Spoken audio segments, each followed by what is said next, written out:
और यहाँ अपने नाज़रीन को आगाह करेंगे, कराची में एक बार फिर स्ट्रीट क्राइम की संगीन वारदातें सामने आ गई हैं।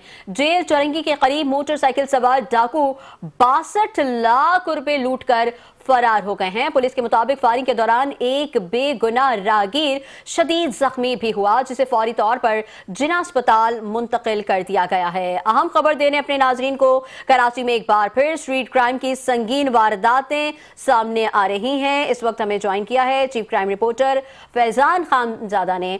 फैजान, बताइएगा क्या तफसीलात हैं आपके पास इस हवाले से? ये कराची का इलाका है, जेल चौरंगी करीब डकैती की संगीन वारदात में मोटरसाइकिल सवार से डाकू 62 लाख रुपए लूटकर फरार हो गए। ताकि पुलिस काम के मुताबिक फायरिंग के दौरान फिल्टर प्लांट में काम करने वाले मुबैना 25 साल राहगीर वकार अहमद शदीद जख्मी हो गए हैं, जिसके बाद जिसे फौरी तिब्बी इमदाद के लिए अस्पताल मुंतकिल कर दिया गया है। ताहम जख्मी नौजवान अस्पताल मुंतकिली के दौरान दम तोड़ गए। पुलिस का ये कहना है कि मुतासरा शहरी क्लिफ्टन के एक निजी बैंक से बड़ी रकम लेकर गाड़ी की अदायगी के लिए जेल चौरंगी के करीब कार शोरूम पर पहुंचा था। जैसे ही शहरी ने गाड़ी से रकम निकाली, पहले ही पीछे करने वाले डाकुओं ने फायरिंग कर दी। ताहम रकम लूटकर मौके से फरार हो गए। पुलिस ने वाकई की तफ्तीश शुरू कर दी है। अतराफ की सीसीटीवी कैमरों की मदद से मुल्जिमान की तलाश भी जारी है। जी, बहुत शुक्रिया फैजान, आपने हमें तफसीलात से आगाह किया।